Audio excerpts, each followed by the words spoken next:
তামাৰহাটত এখন বিদ্যালয়ৰ আন্তঃগাঁথনিক লৈ অসন্তুষ্টি ছাত্ৰ-ছাত্ৰী আৰু শিক্ষক-শিক্ষয়িত্ৰীৰ। খুদ ছাত্ৰ-ছাত্ৰীয়ে ইয়াৰ বাবে জবাবদিহি কৰিলে স্থানীয় বিধায়ক আব্দুছ ছাবাহান আলী চৰকাৰক।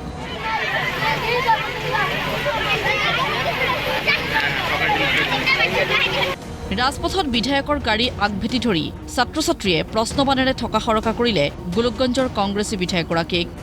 অভিযোগ এটাই, ঝাকুয়াৰী এমই স্কুলৰ সমস্যা সমাধানৰ প্ৰতি গুৰুত্ব নিদিয়ে স্থানীয় বিধায়কগৰাকীয়ে। প্ৰতিশ্ৰুতি দিও প্ৰতিশ্ৰুতি পালন নকৰে বিধায়কগৰাকীয়ে। আমার খাতা না দেয় আমার খাতা কিনি লেখা খায়, তারপরে আমার ক্লাস ঠিক মতন ক্লাস না হয়, ড্রেস ইউনিফর্ম না দেয়। স্যার একটা আছে 3টি ক্লাস করে, স্যার একটা স্যার কয়টা ক্লাস করবে? ম্যাম আছে 2টি এলপি ক্লাস করে, তারপরে সেবি এলপি স্যার আমার প্রান্ত স্যার আমার ক্লাস করে, তা 3টি করি, তা 3টি করি আমার পরীক্ষা হয়, একটা স্যার 3টি করে ক্লাস করে। সেইবাবে স্কুলৰ সন্মুখৰ পথত বিধায়কগৰাকীক পাই আগভেটি ধৰি জবাবদিহি কৰিলে ছাত্ৰ-ছাত্ৰীসকলে।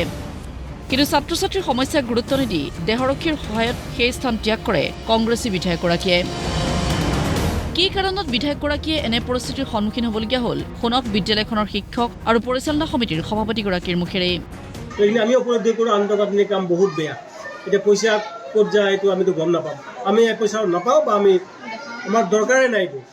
আমাৰ কাম হৈছে স্কুললৈ অহা, শিক্ষক কেইখনমান 2টা ক্লাছত ফেন চলে, ক্লাছ 8তো নচলে, 7ৰ এখন ফেন চলে, ভালকৈ নচলে, 6ৰ অৱস্থা বেয়া।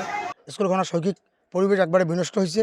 আন্তঃগাঁথনি একেবাৰে লেহেমীয়া গতিত হোৱাৰ কাৰণে বিভিন্নভাৱে চেয়াৰ টেবিল ফেন এনেকৈ লাইটৰ বহুত ব্যৱস্থা নাই।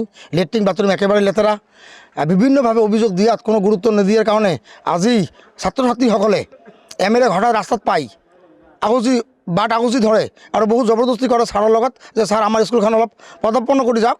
কিন্তু ছাৰে বিভিন্ন সমস্যাৰ সমাধান কৰাৰ কথা নকয়, দায় সাৰা মন্তব্য দি আমাৰ ইয়াৰ পৰা গুচি যায়। তামাৰহাটৰ পৰা শহীদুল ইছলাম, প্ৰতিদিন টাইম।